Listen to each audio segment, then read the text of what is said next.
Ok, partiu quinta aula. Uma alegria estarmos juntos novamente e vivendo esse tempo aqui gostoso de conhecer as origens, né? Tivemos uma quarta aula totalmente voltada para os anjos, né? Entendendo um pouquinho sobre os anjos. E agora vamos voltar aqui para os primeiros dias da criação, para tentar fechar, para fechar essa etapa, né, que são os capítulos 9 e 10. A gente parou na metade do capítulo 10 e vai dar sequência. Tá? Então vou fazer só uma breve recapitulação. Né? Lá estava o Senhor, Pai, Filho, Espírito Santo, e de repente eles tiveram uma decisão. Ok, talvez os anjos já existissem, talvez não, mas nesse momento eles tiveram uma decisão: vamos fazer o homem à nossa imagem e semelhança. Né? Então, nesse momento de decisão, né, eles tiveram essa postura aqui de estudar a criação, vamos ver como vamos fazer, o que vamos fazer. Né? A Bíblia diz que Deus primeiro criou a sabedoria ou o conhecimento, e com ela ele criou, né, usando ela como arquiteto, ele criou todas as coisas. Né? Então primeiro estava lá Deus e ele começou fazendo o pó do universo. Né? Tem algum momento, gerou o pó do universo, e com esse pó ele criou os céus e a terra. Né? E esse período assim, porque a gente estava na eternidade, não havia matéria, não havia espaço, não havia o conceito de tempo, né? E de repente, num ato, Deus cria dando princípio a essas coisas, né? A matéria, o tempo e o espaço. E nesse momento de criação, quer dizer, a Bíblia fala dele criar o pó do universo, e com ele criar os céus e a terra, né? Expandindo, né? Em expansão. Então imagine lá surgindo o primeiro elemento, né? A primeira partícula do universo, chamada na Bíblia de pó do universo, chamada por alguns de átomo primordial, né? E começam a haver uma série de reações. Alguns chamam de nucleossíntese, potencialmente, pode ter sido o que aconteceu, né? E eles começam as partículas começam a se multiplicar e em expansão, numa temperatura elevadíssima, né? Em temperaturas absurdamente elevadas. A gente sabe que a temperatura do Sol, né, como a das estrelas luminosas, elas são realmente fortíssimas, né? É uma luz muito forte, uma temperatura muito elevada, né? Assim como é também o centro do planeta Terra, né?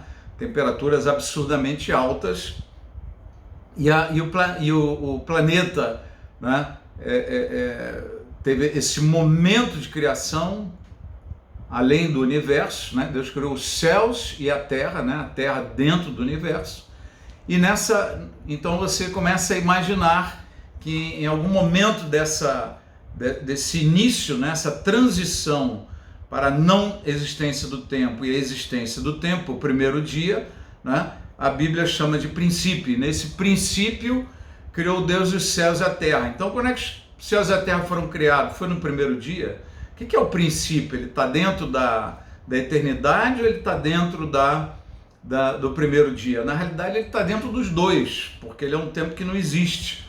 Né? Mas ele é um nome dado a essa transição entre a eternidade e a vida temporal, né? A vida material, a matéria, a existência da matéria, da massa. E aí você pega um flash, ok, primeiro dia, né? Como é que estava a Terra? A Terra estava sem forma e vazia, né? E havia trevas sobre a face do abismo, e o Espírito de Deus pairava sobre as águas. Né? A gente viu um outro texto da palavra informando sobre a terra bebê, né? Que Deus vestiu ela com nuvens densas, né? e por fraldas a escuridão, né? Então, qual era o estado inicial da Terra nesse primeiro dia, né? Quando tirou o primeiro flash do início do tempo, a Terra estava desta forma, ou melhor, sem forma e vazia, cheia de nuvens densas envolvendo o planeta e, ao mesmo tempo, uma escuridão enorme em função dessas nuvens, né? Aí vão as possibilidades, né? Com as erupções vulcânicas dentro do planeta, né? Nessa fase inicial do planeta e dos céus, né? Essas erupções vulcânicas gerando toda essa densidade de nuvens e gases, né? No entorno do planeta, mantendo o planeta totalmente escuro. Um outro detalhe é que a gente sabe que o aparecimento da Terra, né, ou vamos dizer, a porção seca dentro da Terra, dentro do planeta, só foi no segundo dia. Então, nesse primeiro momento, não aparece, né, ele é totalmente envolvido de águas. E o texto de Gênesis fala que o Espírito de Deus pairava sobre as águas. Então, esse era o estado da Terra nesse início, nesse primeiro momento, né? No princípio e o início do primeiro dia. A Terra estava nesse estado e Deus então vai e diz: haja luz, né? Haja luz. Não se viram, não foi possível ver ainda adequadamente o universo, o brilho das estrelas, do Sol, da Lua, mas a densidade das nuvens e dos gases, né, no entorno ou na atmosfera do planeta foi diminuindo e ficou como uma atmosfera translúcida em que conseguiu se enxergar o planeta, né? E o que tinha no planeta? Águas. Só tinha água e nuvem no céu, né? Água embaixo, nuvem no céu e o Espírito de Deus pairando sobre as águas. Quer dizer, daquele ponto de referência ele começa a narrar esses 7 dias, né? Da criação. Então, nesse primeiro dia acontece isso, né? No segundo dia da criação, a gente já viu que os dias podem ser períodos de tempo, podem ser séculos, eras, podem ser... há uma infinidade de possibilidades, que o termo não é necessariamente fechado 24 horas um dia, a palavra usada aqui nesses primeiros versículos de Gênesis.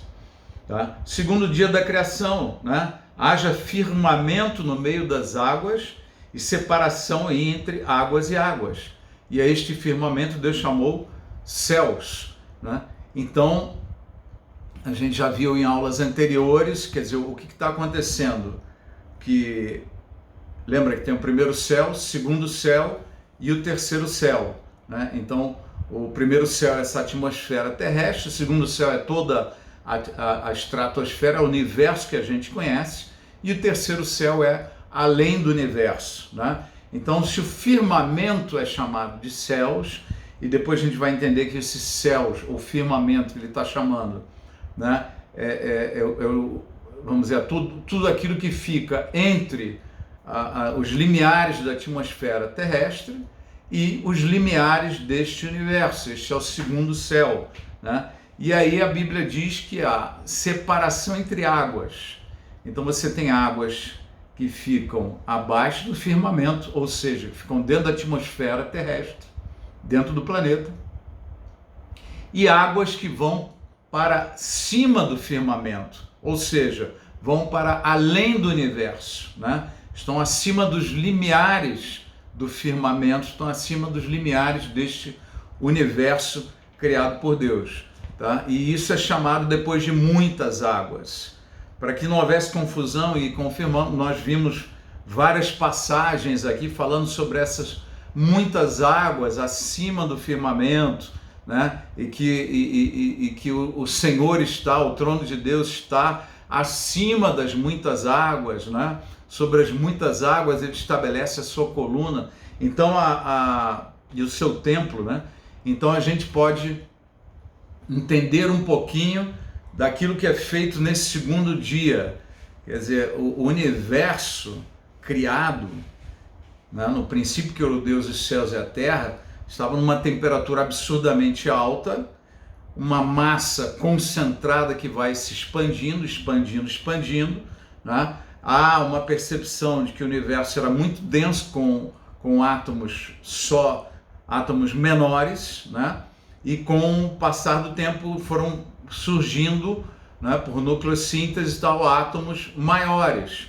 E esses átomos maiores foram então aumentando a densidade, melhor, diminuindo a densidade do planeta, né? Aumentando o seu volume e tornando o universo visível, né? Então, por isso, aquela escuridão toda das densas nuvens e tal, ela vai sendo dissipada, o universo vai esfriando, a Terra vai esfriando e essas águas de alguma forma saem, né, do segundo céu, elas saem do firmamento, ficam no lado externo e o firmamento continua se expandindo.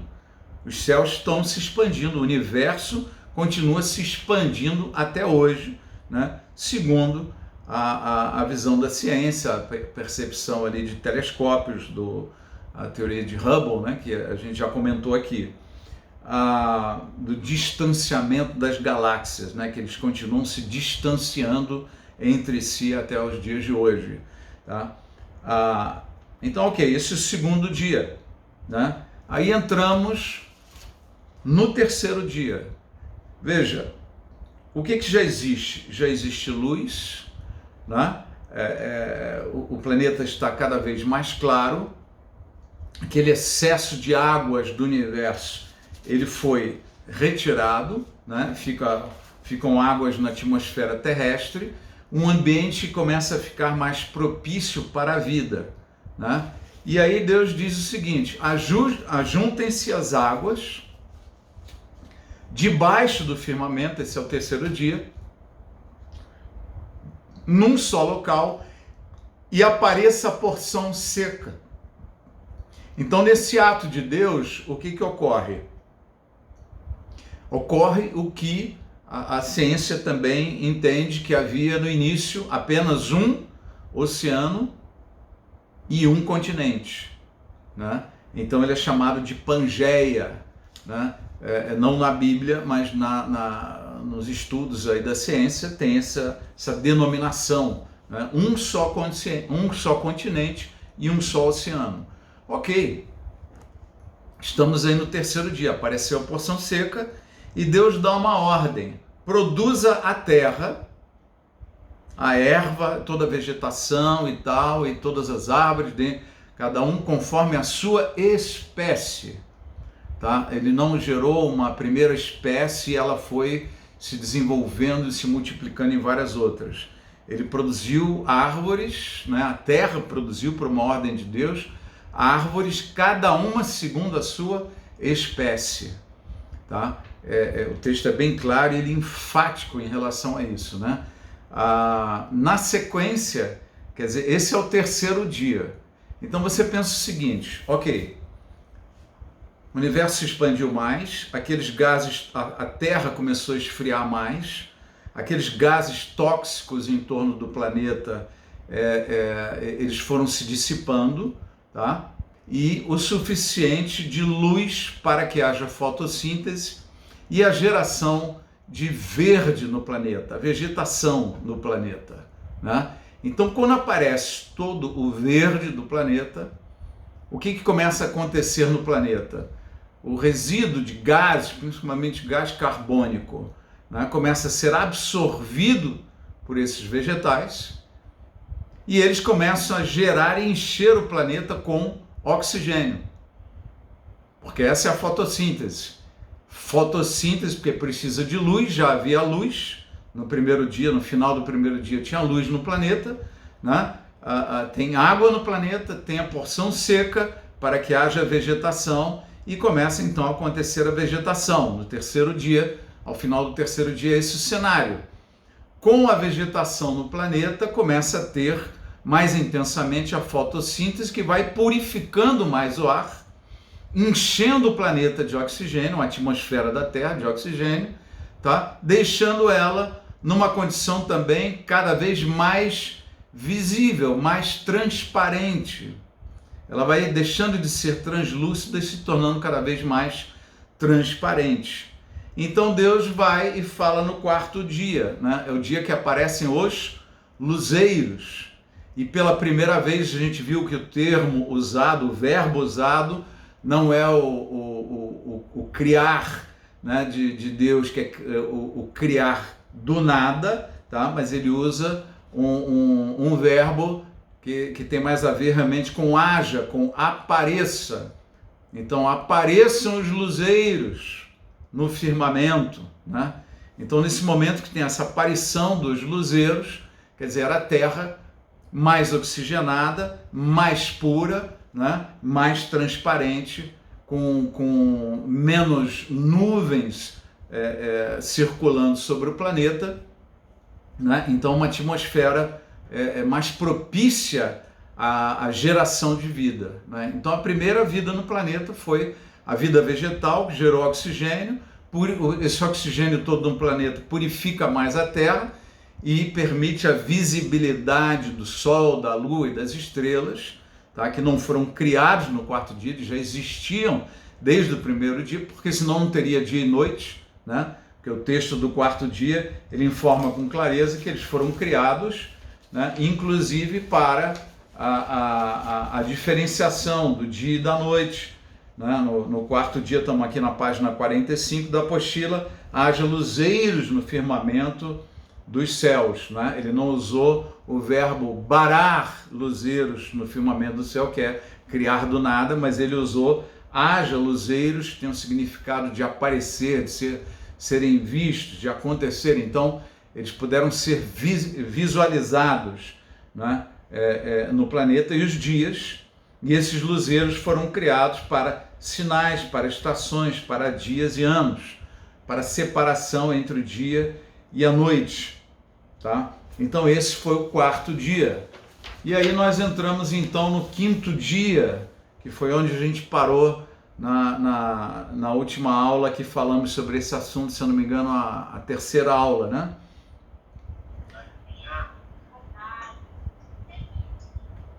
Tá, então a terra aqui no final do quarto dia, ela já era uma terra habitável, né? Era uma terra habitável. Se vocês se lembrarem naquele texto que nós vimos no início do capítulo 9 sobre a sabedoria, né? Ela diz que ela se alegrou com esse planeta habitável, com a terra habitável que Deus estava criando, né? E aqui realmente temos uma terra já habitável nesse momento, né? Nesse processo da criação de Deus, tá? E aí, estamos aqui no meio da página 46, né?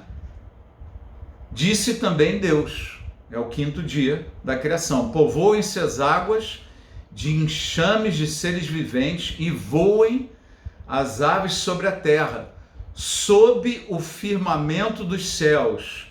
Tá? Então aqui dá para entender mais um texto que deixa claro que o que Deus chamou de firmamento e de céus, né, é o que está dentro da atmosfera terrestre. Tá? Então as aves sobre a terra, né, acima da terra, e sob, imediatamente abaixo do firmamento dos céus. Ou seja, o firmamento começa acima da atmosfera terrestre, acima do local onde ainda há visibilidade de aves, né? As aves do planeta Terra, tá? Criou, pois, Deus os grandes animais marinhos e todos os seres viventes que rastejam, os quais povoavam as águas segundo as suas espécies, e todas as aves segundo as suas espécies. Então, mais uma vez, uma menção de Deus, quer dizer, ele não criou um elemento que foi se desenvolvendo e gerando vários outros. Não, ele criou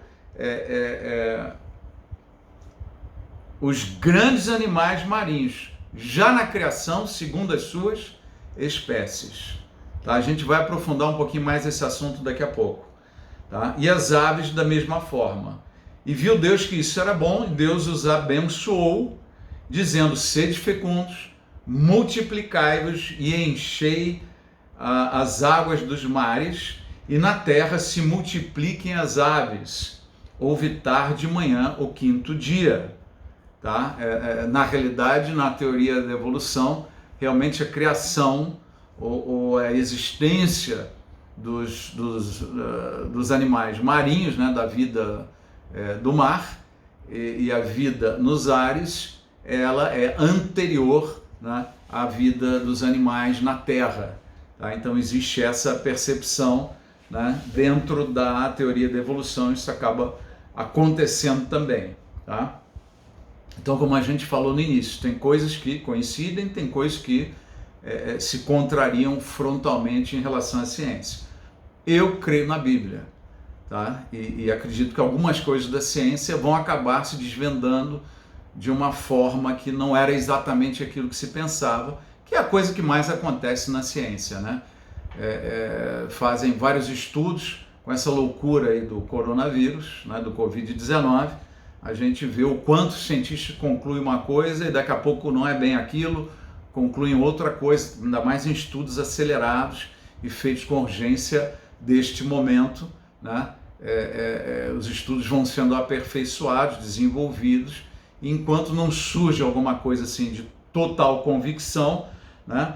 A gente vai ver aqui daqui a pouco que você cria um conceito de aquilo se torna como se fosse uma verdade da ciência, né?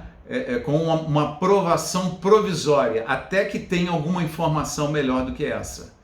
Então tem algumas coisas que não são cientificamente comprovadas, mas são aceitas na ciência como uma verdade, até que hajam argumentos mais fortes ou comprovações mais sérias, mesmo que aquele estudo efetivamente não consiga dizer que há uma comprovação científica. Há uma interpretação de fatos ou de possibilidades, interpretações e, consequentemente, conclusões e formações de hipoteses, né, de hipóteses, né, para explicar os fenômenos que estão diante de nós. Então aqui tem um detalhe importante nesse texto, que quando diz aqui no verso 21, criou, pois, Deus os grandes animais marinhos, aqui volta a aparecer a palavra ou o verbo bará.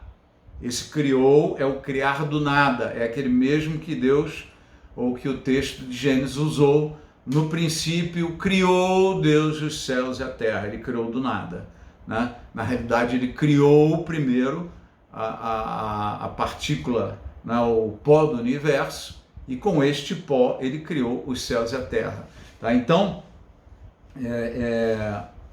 em cima desse conceito, a gente vai vendo o desenrolar da criação. É preciso não nos atermos apenas nos verbos na tradução para a língua portuguesa, mas os verbos nos seus sentidos originais, eles podem nos dar uma visão mais ampla e um pouco mais clara, desfazendo algumas confusões e desvendando alguns mistérios, né, dentro desse texto aqui. Tá? Virando aqui na página 47, eu cito apenas esse texto aqui de 2 Timóteo, né? Vamos dizer, a Bíblia e a igreja, ela não deve ser contra a ciência, pelo contrário, ela deve apoiar a ciência, buscar o conhecimento, mas ela não precisa crer na ciência. Então, algumas coisas que a ciência acredita por falta de outras hipóteses melhores, a igreja, os filhos de Deus não têm que crer, nós temos que crer na palavra, né?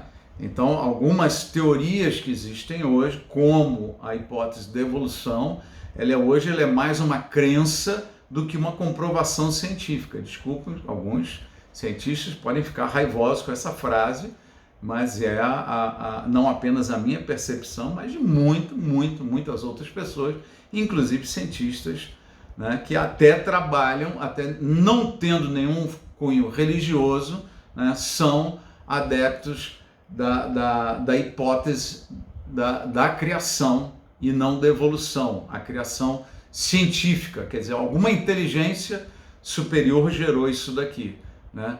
pode chamar de Deus, pode chamar de outra coisa, os seres de outros, mas alguém gerou. Elas não podem ter ocorrido ao acaso. Então há esses conflitos na ciência, mas o meu objetivo aqui não é debater ou aprofundar ou definir a ciência, tá? Não é nem, embora seja engenheiro, tenha especialização, tudo não, o engenheiro químico, não é essa a minha função aqui. A minha função é mostrar o que a Bíblia diz e apenas apresentar algumas possibilidades e algumas coincidências e divergências em relação ao que uma boa parte do mundo científico apoia ou reprova hoje.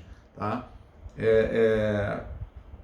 Dando sequência, então, né, eu passei uns vídeos para vocês assistirem, né, 2 vídeos. Se não assistiram, assistam aí no decorrer desta semana. Tá? Os links estão na apostila, é só você entrar no link e puxar. E a gente vai então para o 6º dia da criação. Disse também Deus: produza a terra seres viventes conforme a sua espécie, animais domésticos, répteis e animais selváticos. Então aqui é uma diferença muito interessante na criação, quer dizer, a vegetação do planeta, como é que ela surgiu? A mata verde surgiu e todas as ervas e árvores e frutos e tal, como é que ela surgiu? Com uma ordem de Deus: produza a terra. E assim surgiu toda a vegetação do planeta. Na hora de criar os animais marinhos, criar toda a vida dos mares e criar as aves, Deus criou do nada. Não criou dos mares nem dos ares, ele criou do nada toda a vida marinha e toda a vida das aves. Né? Mas quando ele vai agora criar os animais que povoam o planeta, ele diz assim: produza a terra. Ele usa o mesmo termo que usou para a criação da vegetação no planeta. Produza a terra seres viventes conforme a sua espécie. Então aqui de novo ele repete: conforme a sua espécie. Animais domésticos, répteis e animais selváticos, segundo a sua espécie. E assim se fez. E fez Deus os animais selváticos. Quer dizer, aqui também não entra o Bará, que criou do nada. Também não entra o Haja, porque ele já disse: produza a terra. Né? Então ele simplesmente está dizendo como que Deus gerou esta vida no planeta, né? Produza a terra, segundo a sua espécie, né? E os animais domésticos, conforme a sua espécie, e todos os répteis da terra, conforme a sua espécie. E viu Deus que isso era bom. Também disse Deus: façamos o homem. Então agora entra numa nova história, né? Uma nova narrativa, um novo momento da criação, tudo dentro do 6º dia. Todos os animais e a vida humana foram criadas no 6º dia. Né? No 3º dia, a vegetação. No 5º dia, as aves e a vida marítima. E no 6º dia, os animais que habitam este planeta, a Terra, e a vida humana, com detalhe da vida humana, quer dizer, todos os animais foram criados segundo a sua espécie, todas as árvores, cada um segundo a sua espécie, todos os animais marinhos e as aves segundo a sua espécie. Mas, quando ele cria o homem não é criado segundo nenhuma espécie do planeta. O homem é criado segundo a espécie de Deus. O homem absolutamente não veio de nenhum elemento que tenha sido gerado, né, pelos bilhões e bilhões de anos dentro deste planeta e foi evoluindo. Né? Alguns viraram macacos, né? Outros viraram homens e tal, tá? Isso daí, não, o homem não veio de nenhuma espécie rudimentar. O homem foi criado segundo a espécie de Deus. Façamos o homem a nossa imagem e semelhança. A gente vai aprofundar esse assunto bastante daqui para frente, tá? Criou, pois, Deus o homem, a sua imagem, a imagem de Deus o criou, homem e mulher os criou. Em Gênesis 3 a gente vai ver mais detalhes dessa criação e tal, mas nesse momento a informação é basicamente essa, né? E Deus os abençoou, lhes disse: sede fecundos, multiplicai-vos, enchei a terra e sujeitai-a, dominai sobre os peixes do mar, sobre as aves dos céus e sobre todo animal que rasteja pela terra. E disse Deus ainda: eis que vos tenho dado todas as ervas que dão semente, as que se acham na superfície de toda a terra, e todas as árvores em que há fruto que dê semente. Isso vos será para mantimento. E a todos os animais da terra, e a todas as aves dos céus, e a todos os répteis da terra, em que há fôlego de vida, toda a erva verde lhe será dada para mantimento. E assim se fez. Viu Deus tudo quanto fizera, e eis que era muito bom. Houve tarde e manhã o sexto dia. Em todos os dias da criação, né, é interessante que Deus faz um controle de qualidade sobre a sua criação. Ele cria o primeiro dia, ele para no final do dia, ele dá uma olhada. O que eu fiz aqui? Eu fiz, puxa, foi bom. O que eu fiz foi bom. Aí ele vai para a execução do segundo dia, que ele já tinha planejado antes, né? Aquele texto da sabedoria diz que com a sabedoria ele planejou toda a criação. E vem o segundo dia, ele olha e diz que terminou o segundo dia, ele olhou e viu que era bom. E foi dia após dia, controle no final. Foi bom? Era isso mesmo que eu planejei? Era. Bom, bom, bom, bom. Quando chega no sexto dia, ao final do sexto dia, ele olha para tudo que foi feito, onde está a criação do homem, e ele vai e diz: e viu Deus que isso era muito bom. Ele diferencia do resto. Por quê? Essa diferenciação. Porque a gente vê, por mais que o mundo secular, o homem natural, não consiga entender isso, o ser humano é a coroa da criação. Homem e mulher são a coroa da criação. A raça humana, tá? Porque Deus cria todas as coisas. E por último, ele cria o homem. E ele cria o homem não segundo alguma espécie, ele cria o homem segundo a espécie dele. A imagem de Deus, né, foi criado o homem. Homem e mulher foram criados por Deus. E a partir do que ele criou? Depois, mais para frente, a gente vai ver que ele cria de elementos do planeta. Tá? É um homem terreno, é um homem que vem da terra. Né? É um homem da terra. A gente vai ver daqui a pouco sobre isso. Mas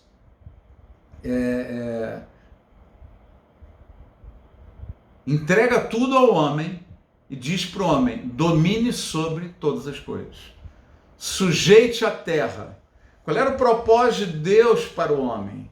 Né? Que o homem fosse a imagem de Deus neste planeta. Domine sobre o planeta. Exerça, sujeite a terra, domine sobre todos os seres vivos do planeta e espelhem a minha imagem dentro desse planeta. É como se dissesse: vocês são Deus dentro do planeta. A terra Deus a deu aos homens, diz a palavra de Deus. Então esse versículo apenas está repetindo o que nós estamos lendo aqui do sexto dia. Deus fez todas as coisas, por último ele fez o homem e disse: toma que a terra é tua. Né? Um presente de Deus.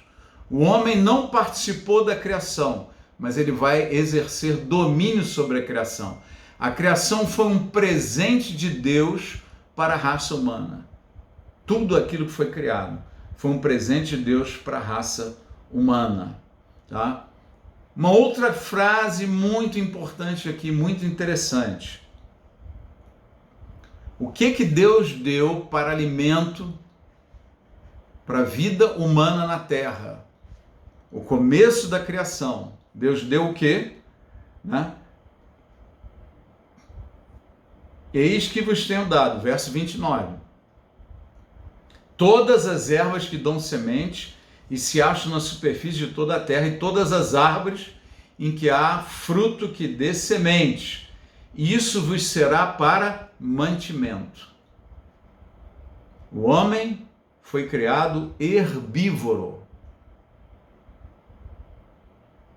Na origem da criação, toda a raça humana seria herbívora. Eu não sou vegetariano, mas isso é o que está escrito na Bíblia. Tá? Depois vamos explicar um pouquinho mais para frente desse assunto. Tá? E os animais? Né? E o que ele fala? Seguindo o verso 30. E a todos os animais da terra, e a todas as aves do céu, e a todos os répteis da terra, em que há fôlego de vida, toda erva verde lhe será para mantimento. Isso quer dizer o quê? Os animais deste planeta, inclusive aves, todos os animais, seriam herbívoros. Toda a criação. Isso é um absurdo, né? Eu já vi gente, os internéticos aí pegam uma frase minha assim às vezes e mandam chumbo e tal. Você é um ignorante, isso é uma burrice que você está falando. Eu falo, não é burrice, é a palavra de Deus. Pode ser loucura para quem não crê, né? É loucura para os que se perdem, mas é a informação da palavra de Deus. E eu creio absolutamente nela. Tá? Uma coisa interessante que a gente vai ver ou quem já viu no módulo 4, que é a escatologia, né? É o nosso destino, o futuro, em que ele fala o seguinte, falando sobre o milênio, ele diz que a criancinha, o leão e a serpente vão brincar juntos. Por quê? Porque não existe mais terror entre um leão e uma criança, uma serpente e um leão. Acabou o terror, acabou o pavor. Por quê? Porque eles não se comem mais, né? Eles não se devoram mais. Então é uma coisa muito interessante, né? Que eu vou falar um pouquinho mais daqui a pouco. Tá? Vou voltar nesse assunto aqui e vamos falar nele. Tá?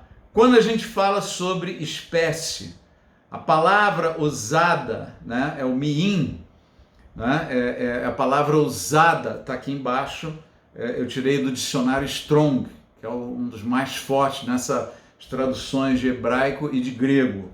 Né?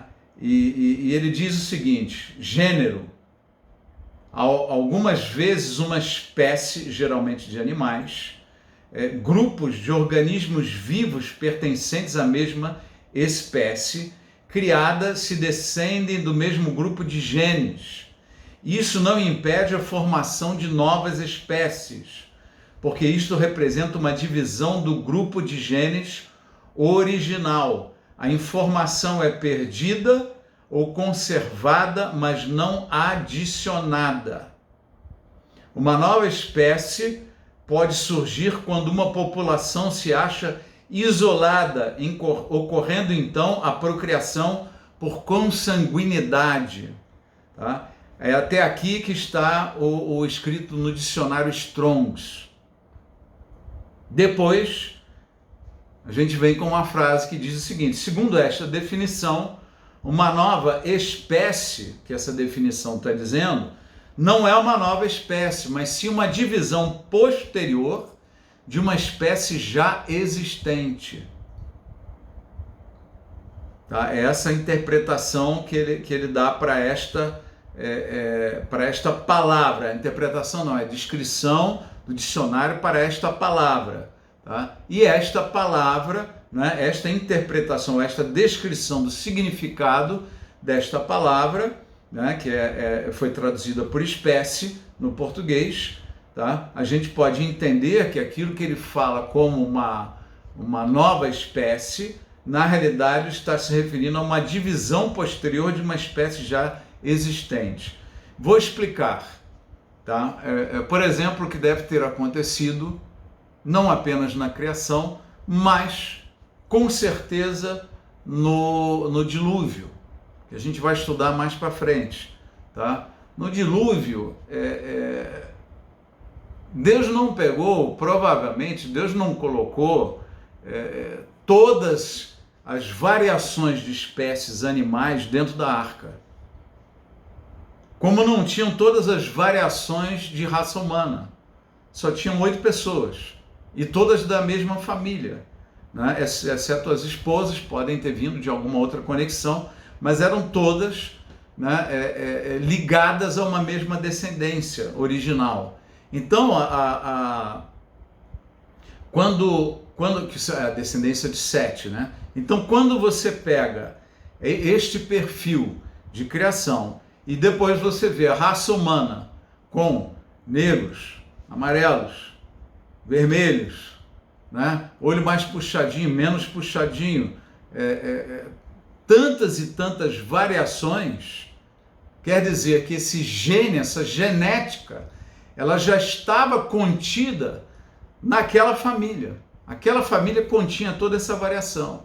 Da mesma forma, só deve ter entrado na arca um casal de espécie canina. Um casal apenas.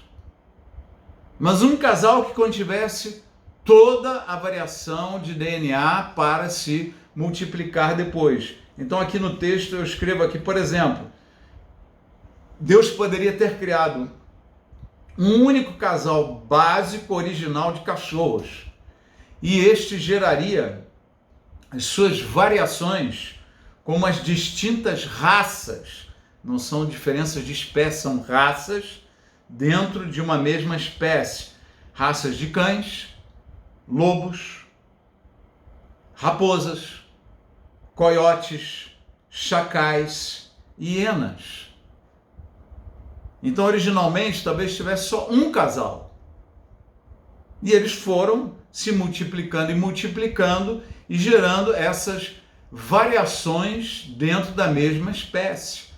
Fora isso, né, dentro dos lobos você tem também uma variação grande, que são as raças, né? Dentro dos animais, de cachorro, por exemplo, você tem várias raças distintas de cachorro, mas são todos cachorros.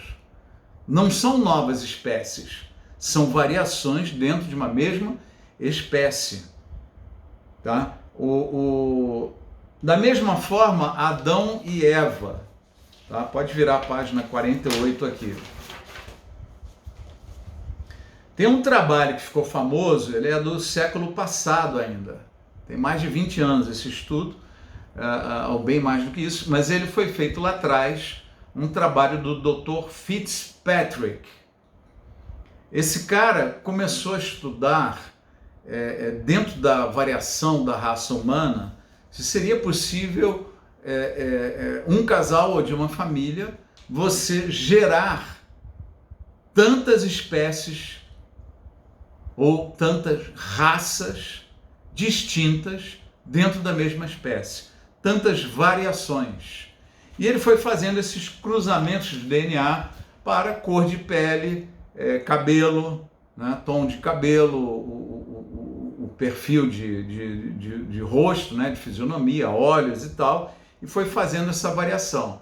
E ele foi voltando e chegou num ponto seguinte: olha, o casal que conteria toda a variação genética seria um casal dessa cor assim de bronze, né? Esse bronze avermelhado, cor de terra, né? Aquela terra vermelha. Então seria um casal com essa configuração, é o que poderia realmente gerar toda essa variação que existe hoje no planeta. Muito bem. Você sabe o que quer dizer Adão? O significado da palavra Adão. Você pode estar aí, até pesquisando, né, no Google e tal. O significado da palavra Adão. Adão, na sua origem, quer dizer vermelho. A Bíblia diz que Deus pegou Adão, né, ele começou a fazer do pó da terra. Esse pó da terra pode ter um sentido dúbio, mesmo sendo literal. Tá? Dúbio por quê? Porque lembra quando a gente falou do pó do universo? Né? O pó do universo, Deus estava se referindo a uma partícula original, uma primeira partícula que Deus criou, e com ela Deus foi criando os céus e a terra, certo? Quando ele se refere ao pó da terra, ele pode estar dizendo ao pó, efetivamente, do chão, ou ao pó, que seria o conteúdo mais elementar do planeta, né? Seria o átomo, o elemento básico do planeta Terra. Tá? Tanto pode ser uma aplicação quanto outra, né? Mas ele chama esse primeiro homem de vermelho, né? Adão, tá? E que seria, segundo esse estudo deste homem, Dr. Fitzpatrick, um cientista, que se realmente for gerado de um casal inicial, ele teria que ser nessa cor bronze avermelhada, né? Que tem a ver com este nome Adão que Deus deu para Adão, né? Adão, você é vermelho, né? E isso é uma curiosidade, é um relato, né, que nos traz ou cria uma nova liga entre a ciência e a criação. A ciência começa a descobrir, quanto mais a gente aprofunda, e eu creio radicalmente nisso, quanto mais a ciência evoluir, mais ela vai descobrir coisas literais na Bíblia. Por exemplo, quando fala que Deus fez Eva a partir de uma costela de Adão. Hoje, com a engenharia genética, né, como é que você pega o DNA de uma pessoa? É de lá mesmo. Então ele pegou o DNA de Adão, né, da costela de Adão, e a partir dali ele fez Eva, né? Ele criou Eva, a primeira mulher, né? Então você começa a ver, são curiosidades científicas assim, super interessantes, que mostram cada vez mais a palavra de Deus é fiel. Seja fiel à palavra, porque ela é fiel. Na palavra de Deus você pode confiar. Acima de tudo e acima de qualquer coisa, você pode confiar na palavra de Deus. Algumas coisas você pode não entender no momento, mas Deus vai mostrar. Algum dia, em algum momento, Ele vai nos trazer ao conhecimento todas as coisas, né? E cada dia a gente vai crescendo um pouco mais, tá? Uma outra coisa, seguindo aqui na página 48, deixa eu ver como é que está a hora aqui. Dá um tempinho, ainda estamos no tempo, tá? O Dr. Fitzpatrick, na Wikipédia você pode ver, retirado de alguns livros, né, a seguinte frase: muitos cientistas e filósofos da ciência têm descrito a evolução como fato e teoria, uma frase que foi usada como título de um arquivo do paleontólogo Stephen Jay Gould, em 1981. Ele descreve o fato da ciência como o significado dos dados e não a certeza absoluta. Preste atenção nisso. A ciência é o significado dos dados e não a certeza absoluta, mas confirmado a tal ponto que seria perverso reter o consentimento provisório. Então esse é um conceito que existe na ciência. É um consentimento provisório. Existe alguma coisa que explica melhor até agora esse assunto? Não. Então esse é um consentimento provisório que a gente tem sobre isso, tá? Os médicos absorvem uma ideia, eu sigo isso daqui, esse protocolo ou não, de acordo com ele acreditar naquele consentimento provisório. Porque às vezes surge outro que é contrário àquele, mas não derruba o anterior. E ficam correntes distintas na ciência, né, de, olha, melhor tratamento é esse, melhor tratamento é aquele, não só na medicina, como em qualquer área da ciência, tá? E nem sempre só existe um caminho para a solução de problemas nesse planeta e na vida humana, tá? Podem existir vários caminhos. O caminho de salvação é que é um só, né? Só há salvação em Jesus, ele é o caminho, tá? Mas sobre as outras coisas, né, não tem uma verdade única e um caminho único. Pode ter caminhos melhores e piores, que resolvam o mesmo problema.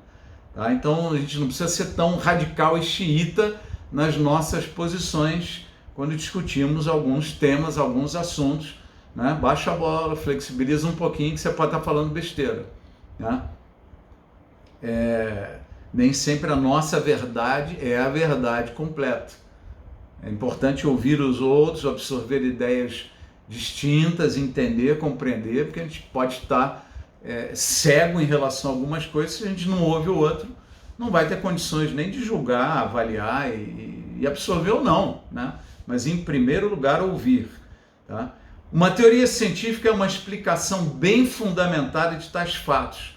Os fatos da evolução provêm de evidências observacionais de processos atuais, a partir de imperfeições em organismos que registram uma história de descendência comum e a partir de transições nos registros fósseis.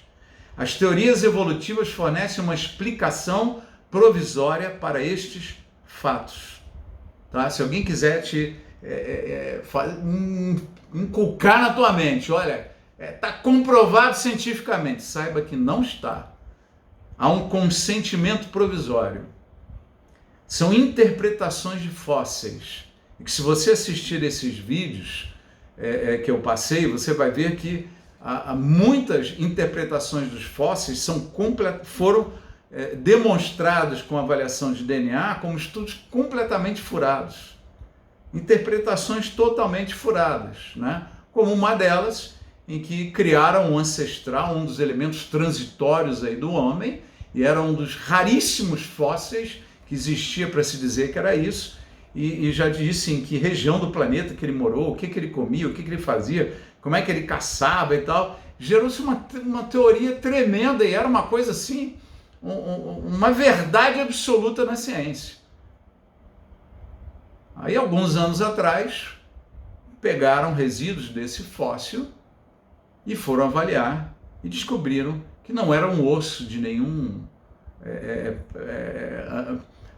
antecessor do Homo sapiens, né? Mas sim o dente de um porco. Era a arcada dentária de um porco. Então tem muita elucubração que começa a falar e dizem que é isso, que é aquilo, que é tal, e não está comprovado, tem muita mentira e história. Fora isso, vários fósseis foram identificados como fakes, com a evolução da ciência, fósseis que constavam inclusive em livros na teoria da evolução, foram comprovados, estudados e comprovados. Isso é fake. Isso aqui foi criado. O cara pegou esse ossado aqui de algum lugar e criou essa história aqui. Isso é fake, é mentira. Tira dos livros, tira da história. Né? Que isso daqui é vergonha para a ciência. Então, infelizmente, a igreja ela não é contra a ciência, nem pode ser. Ela não tem que brigar com a ciência. Mas nós não temos que crer na falsa ciência. Tem muita coisa que é reputada por conhecimento e não é. E alguns que creram nisso se afastaram da fé, como Paulo escreveu para Timóteo, no texto que a gente viu mais cedo. Tá? Então vamos lá, vamos aqui para o homem. Estamos aqui no meio da página 48, Gênesis 1, 26. Né? O homem é a coroa da criação, foi criado à imagem e semelhança de Deus. O ancestral do homem é Deus. Tá? Esse é o ancestral único da raça humana. Né? Se há falhas em registros fósseis, falhas grosseiras, imagine as falhas nos instrumentos de datação que têm sido usados. Por isso que eu pedi para vocês assistirem esses vídeos. Há falhas realmente boçais, impressionantes, incoerências, que não estão nada explicadas, não tem assim nenhuma evolução e áreas da ciência diferentes vão por outros caminhos. Então, bom, vamos virar essa página porque eu não vou concluir isso daqui, eu não tenho competência para concluir e, na realidade, nenhum ser humano hoje tem competência para concluir esse assunto, por mais que se ache competente para isso. Tá? Falando um pouco sobre a criação, né? Quem participou da criação do homem? Façamos o homem a nossa imagem e semelhança. Então, quem participou da criação do homem? Pai, Filho e Espírito Santo. O homem é a imagem e criação de quem? Do Filho? Não. Do Pai, do Filho e do Espírito Santo. Tá? Por isso que o homem também tem três componentes, né? Corpo, alma e espírito. A gente vai dar uma olhadinha breve aqui, mas depois vamos aprofundar muito mais esse assunto em aulas posteriores. Tá? Então aqui na criação, onde há essa palavra fôlego de vida, tá? Os animais, as palavras no original, tá? Que é o Shai Nefesh, se aplica à alma vivente, ou melhor, foi traduzido por alma vivente. Em algumas traduções, ou até dentro do mesmo texto, da mesma tradução, vem de novo Shai Nefesh e é traduzido por fôlego de vida, mas é a mesma coisa. Tá? No verso 30 tem o sentido de alma vivente. Os animais possuem alma e são almas viventes, à semelhança do homem. Os animais criados são definidos biblicamente como almas viventes. O homem também é definido biblicamente como alma vivente. Tá? Então a palavra nefesh, tá? Quer dizer alma, ser, vida, criatura, pessoa. Também tem outros sentidos, desejo, emoção, paixão e tal. Né? Aquele que respira, substância ou ser que respira. E vivente, que é o Shai, né? Tem o sentido de vivo, vivente, vivo, que vive, né? Que está vivo. Tá? Ao contrário de vivificante, que gera vida. Como nós nos convertemos e nascemos do Espírito, nós fomos transformados em espíritos vivificantes, quer dizer, a gente começou a gerar vida, é diferente do vivente, que vive. Uma coisa é que vive e outra que gera vida. Tá? Quando você nasce do Espírito, você começa a ser um gerador de vida. Tá? Shai Nefesh são as mesmas palavras traduzidas por seres viventes do verso 24, também existentes no verso 30, ambas se referindo a todos os animais, ou seja, seres viventes, que é igual a fôlego de vida, que é igual a almas viventes. Você tem essas três traduções em traduções diferentes, ou às vezes na mesma versão da tradução da Bíblia, mas no original é um só, Shai Nefesh, tudo a mesma coisa. Tá? Shai Nefesh, sempre referindo-se aos animais produzidos pela terra. Estas mesmas palavras aparecem em Gênesis 2:7, traduzidas como alma vivente, referindo-se ao homem. E o homem se tornou alma vivente. Em Gênesis 2, verso 7, falando da criação do homem, que a gente vai aprofundar em outra aula que não será hoje, tá? Então, Gênesis 2:7, no início da página 49, então formou o Senhor Deus ao homem do pó da terra e lhe soprou nas narinas o fôlego de vida, que é o Shai Nashama, é outra coisa, fôlego de vida, tá? Nas narinas, Shai Nashama, e o homem passou a ser alma vivente, que é o Shai Nefesh, que a gente pegou aquelas traduções todas lá atrás. Mas Shai na chama só se refere ao homem, à criação humana. Shai na chama, tá? Então, pegando aqui um pouco a tradução, né? Esse na chama quer dizer respiração, quer dizer espírito. A alma vivente, ela tem corpo e alma. Só que o homem, além de ser uma alma vivente, ele recebeu o Espírito, ele recebeu esse Shai na chama de Deus, que os animais não têm, não possuem. Então não é que o homem seja apenas um animal racional, com a mente muito mais desenvolvida. O homem é corpo, alma e espírito. Os animais são corpo e alma, são apenas almas viventes. O homem, a criação do homem vai além. Ele tem esse sopro de Deus, o fôlego de Deus, o Espírito dado por Deus. Tá? Então, em 1 Tessalonicenses, capítulo 5, verso 23, que o próprio Deus da paz os santifique inteiramente, que todo o espírito, a alma e o corpo de vocês sejam preservados irrepreensíveis na vinda do nosso Senhor Jesus Cristo. No espírito, então aqui, o que todo o espírito, a alma e o corpo de vocês. Tá? O homem não é um ser de alma e corpo apenas.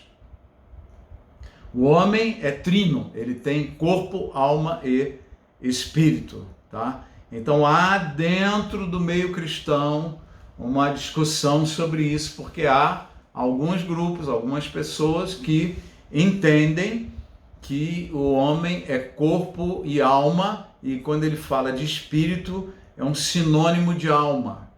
Tá? Mas a gente vai estudar bastante esse assunto aqui neste módulo, tá? E ver as diferenças e a segmentação entre eles. Né? Mesmo porque tem uma palavra que fala sobre a palavra de Deus, dizendo que a palavra é poderosa para dividir alma e espírito. Então são coisas diferentes. A alma é uma coisa, o espírito é outra. Tá? Aqui está falando dos três, espírito, a alma e o corpo, sejam preservados irrepreensíveis. Tá? Um detalhe, aqui no espírito nós encontramos o nosso caminho com Deus. A relação com Deus é no espírito. Tá? Qual é a nossa relação com o planeta? Quando alguém se converte, o que a Bíblia fala? O que é salvo? É a salvação de uma alma. Quando o corpo morre, em Lucas 16, fala lá que a alma vai para o Hades. Né? Isso era até a vinda de Jesus, quando uma parte do que seria o Hades, né, que foi chamada também de paraíso, ou de seio de Abraão, sobe com Jesus e passa a estar no paraíso, né, no terceiro céu. Quando Paulo sobe ao terceiro céu, ele vê o paraíso lá, né, onde estão as almas dos mortos em Cristo, né, onde estão as almas dos judeus convertidos de fato ao Senhor, né, onde estão as almas de todos aqueles que creram em Jesus e creram em Deus e estão salvos pela fé, né, no paraíso. Mas isso ficava tudo no Hades, cuja localização bíblica, localização física, é mais para dentro do centro da terra. Então, nesse local onde vão as almas dos mortos, Paulo fala sobre a salvação das almas, porque toda a discussão está em cima da nossa alma.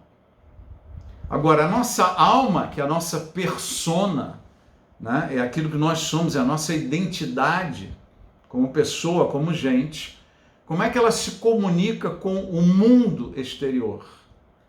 É através do corpo. Por que é através do corpo? Porque tudo que a nossa alma recebe de informação deste mundo exterior são os 5 sentidos.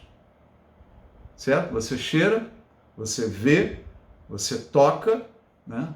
Você sente, Você ouve, tá? Então você pega os 5 sentidos e todos eles são sentidos do corpo. Então o corpo é o que faz conexão entre a nossa alma e este mundo que nós vivemos. É tudo através do corpo. É através do corpo que a gente se manifesta nesse mundo. É através do corpo que a nossa alma se manifesta nesse mundo. Mas toda informação para a alma sobre o nosso mundo exterior, ela vem do corpo, dos 5 sentidos do corpo. Tá? Então, e como é que a gente se comunica com Deus? Como é que a nossa alma tem contato com Deus? É através do Espírito. Porque o Espírito foi um sopro de Deus. E o corpo, ele foi constituído através do pó da terra. Então, com o corpo, nós temos a ligação com a terra, com este mundo exterior. Com o Espírito, a nossa alma se conecta com Deus. É através do Espírito. Por isso que a Bíblia diz, nós adoramos a Deus no Espírito, nós servimos a Deus no Espírito. Né? Quem não nascer da água e do Espírito não pode ver o reino de Deus. Porque é só através do nosso Espírito que a gente tem o contato, a relação com Deus. Então, Romanos 8,16, o próprio Espírito, com letra maiúscula, né, falando do Espírito Santo, testifica com o nosso espírito, com letra minúscula, que é espírito da nossa existência, do nosso ser, corpo, alma e espírito, que somos filhos de Deus. Então a revelação de Deus não vem direto para a nossa alma, ela vem direto para o nosso espírito. Toda revelação vem no espírito, e do espírito ela vem para a alma. Como toda percepção do mundo exterior, ela vem para o corpo, e do corpo ela vem para a nossa alma. Está começando a entender um pouquinho esse processo, né, da criação? Jó 32,8, na verdade, há um espírito no homem, e o sopro do Todo-Poderoso faz sábio. Né? Então, esse manifestar da sabedoria de Deus, ela vem através do Espírito, é um sopro de Deus no nosso espírito. Romanos 7,22, porque no tocante ao homem interior eu tenho prazer na lei de Deus. O Espírito tem prazer na lei de Deus. Jesus falando com os discípulos, ele disse, o Espírito na verdade está pronto, mas a carne é fraca. Né? Então não há um problema no Espírito, o Espírito não está sendo aperfeiçoado, quem está sendo aperfeiçoado é a nossa alma, que foi corrompida com a queda. E a gente vai estudar um pouquinho mais para frente o que é a alma, como é que a gente processa isso tudo. Né? Efésios 3,16, porque no tocante ao homem interior, Efésios 3,16, para que segundo a riqueza da sua glória vos conceda que sejais fortalecidos com poder mediante o seu Espírito no homem interior. E assim habite Cristo no vosso coração pela fé, estando vós arraigados e alicerçados em amor, a fim de poderes compreender. Quer dizer, a compreensão ela acontece na alma. Mas onde é que ela nasce? Ela nasce no Espírito. Tá? No homem interior, fortalecidos com poder mediante o seu Espírito no homem interior. João 3,5, respondeu Jesus, em verdade vos digo, quem não nascer da água e do Espírito não pode entrar no reino de Deus. O que é nascido da carne é carne, e o que é nascido do Espírito, com letra maiúscula, é Espírito, com letra minúscula. Não te admires de eu te dizer, importa-vos nascer de novo. O que é o novo nascimento? É o nascimento do Espírito, porque o Espírito está morto desde a queda de Adão. Ficou lá em off, ou em stand-by, né? Sem manifestação, sem relacionamento com Deus.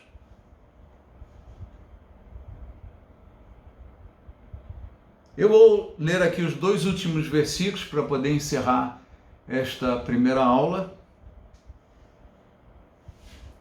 Seria o seguinte, Salmo 8, verso 3, quando contemplo os teus céus, obra dos teus dedos, e a lua e as estrelas que estabeleceste, que é o homem que dele te lembres, e o filho do homem que o existe, fizeste-o, no entanto, por um pouco menor do que Deus, e de glória e de honra o coroaste, deste-lhe domínio sobre as obras da tua mão, e sobre os seus pés tudo lhe puseste. Está falando sobre esse doar de Deus da criação para o homem, né? Querendo que o homem fosse, olha, seja Deus na terra, seja eu na terra, exerça esse domínio, né? Reflita a minha imagem, você foi criado a minha imagem. Para quê? Para refletir a minha imagem dentro desse planeta. Tá? Os céus são os céus do Senhor, mas a terra Deus deu aos filhos dos homens. Salmo 115, 16. Tá? Então eu vou encerrar essa... não, desculpa, tem algumas coisas importantes que eu já falei aqui. Desculpa, falta a página 50. Vamos seguir mais um pouquinho aqui juntos.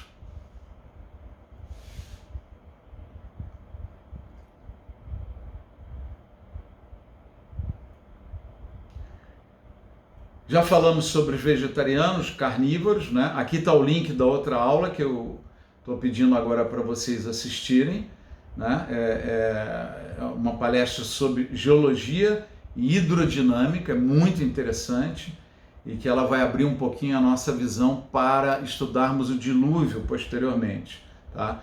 E aí nós vamos então para... não, faltou uma informação aqui sobre a questão dos carnívoros, né? Herbívoros, carnívoros. Página 50, Gênesis 9, de 1 a 3. Logo depois do final do dilúvio, o povo desce da arca, a família e os animais todos, e Deus dá essa palavra: e abençoou Deus a Noé e a seus filhos, e disse-lhes: frutificai e multiplicai-vos, e enchei a terra. E o temor de vós e o pavor de vós virão sobre todo animal da terra, e sobre toda a ave dos céus, tudo o que se move sobre a terra, e todos os peixes do mar, nas vossas mãos são entregues. Tudo quanto se move que é vivente será para vosso mantimento. Tudo vos tenho dado como a erva verde. Então, no pós-dilúvio, o que aconteceu com o planeta? A gente vai estudar mais para frente em detalhes. Mas o planeta se tornou, a terra foi amaldiçoada. E o homem começou a comer o pão no suor do seu rosto. Ele teve que trabalhar muito mais para poder se alimentar. Não era para ser pesado assim. Era para ser uma coisa gostosa, agradável, boa, leve. O trabalho, né? O trabalho não incluiria sofrimento. O trabalho seria só realmente satisfação, realização, significado, né? Uma coisa que as pessoas adoram fazer e não se importam com a obrigação, não há o peso. Por mais que a pessoa goste de trabalhar, tem os seus momentos que ela fala: pô, estou exausto, mas eu tenho que fazer isso, eu estou precisando de umas férias. Não, você não gosta do trabalho? Eu adoro meu trabalho, mas eu estou precisando de férias, né? Estou estressado. Por quê? Porque a terra deixou de ser tão produtiva. Então, a erva verde não era mais suficiente para a alimentação de toda a população do planeta. Os homens teriam que comer da carne. Com a evolução do pecado, até o ponto do dilúvio, e no pós-dilúvio, a terra que agora havia secado do dilúvio, né, estava em condições de ser habitada. A gente vai explicar, secar não é exatamente a palavra adequada, mas a terra já não era tão frutífera quanto antes. E Deus libera então os alimentos. Tá? 7º dia da criação. Assim foram concluídos os céus e a terra e tudo que neles há. No 7º dia Deus já havia concluído a obra que realizara, e nesse dia descansou. Abençoou Deus o 7º dia e o santificou, porque nele descansou de toda a obra que realizara na criação. Veja, é uma coisa interessante, né? Que a Bíblia diz que o nosso Deus não descansa nem dorme. Por que ele precisava descansar no 7º dia? Qual o significado deste descanso? tá? Se Deus não precisa descansar. Toda a criação, ela tem essa questão, por exemplo, a orientação para a terra não perder o seu rendimento para os judeus, fazia parte da lei, que eles iam plantar durante 6 anos, teriam suas culturas, e no 7º ano teria que descansar a terra. E a terra descansada, no 8º ela voltava agora como o 1º ano. Corria mais 6 anos, descansava no 7º. Então tinha esse circuito. O homem foi recomendado que ele trabalhasse os 6 dias e descansasse no 7º. Tá? É um mandamento de Deus, é uma direção de Deus, é uma recomendação de Deus de que você tenha o seu descanso. Não trabalhe feito maluco. Você foi feito para descansar. A tua mente precisa de sono, de dormir, o teu corpo precisa de alimento, e o teu corpo e a tua mente precisam de sono, de dormir, descansar, relaxar. Mas aqui tem um sentido adicional para Deus, é de usufruir. O 7º dia ele tem um sentido de usufruir. Goze do teu trabalho, daquilo que você trabalhou e tal. Agora é hora de usufruir. Relaxe.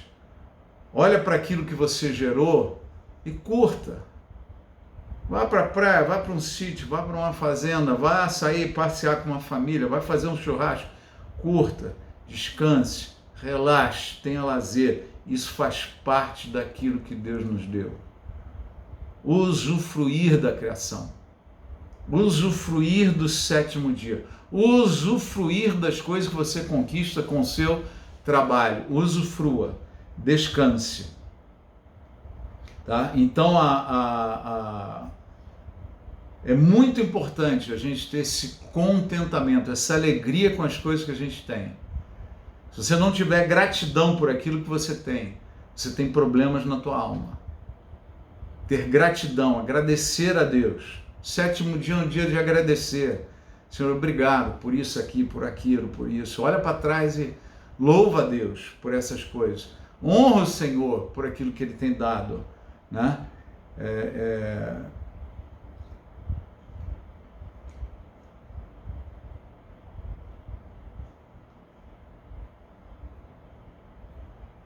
Deus se revela em toda a sua criação. Isso é uma coisa maravilhosa da criação de Deus. Ele se revela através da sua criação. Tá? Jeremias 31, de 33 a 37, eu não transcrevi tudo aqui, mas está assim: assim diz o Senhor, se puderem ser medidos os céus lá em cima e sondados os fundamentos da terra cá embaixo, também eu rejeitarei toda a descendência de Israel, por tudo quanto fizeram, diz o Senhor. Isso daqui é uma frase que Deus está dizendo o seguinte: creio na minha palavra, confie no que eu digo, no que eu prometo, confie no que está escrito, tá? Então, se eu disse que Israel vai voltar para mim, é porque Israel vai voltar para mim. Não cria coisas nebulosas. Tudo que está na Bíblia vai se cumprir, tá? E aqui ele diz o seguinte: olha, vocês acham que eu não vou restaurar Israel? Claro que eu vou restaurar Israel. Eu vou rejeitar a descendência de Israel se vocês puderem medir os céus e sondar os fundamentos da terra. Se vocês conseguirem fazer isso, tá? Eu vou rejeitar a descendência de Israel. E na realidade o homem está longe de conseguir isso. A gente faz essas estimativas do tamanho do universo, faz esse negócio. Na realidade, Deus se ri dessas coisas, porque nós estamos longe do conhecimento. Longe, mas muito longe.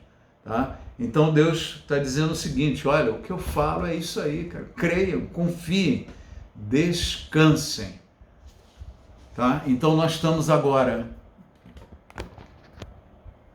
aqui já com 1h19 nessa aula, tá? Eu vou interromper e a gente vai passar para o capítulo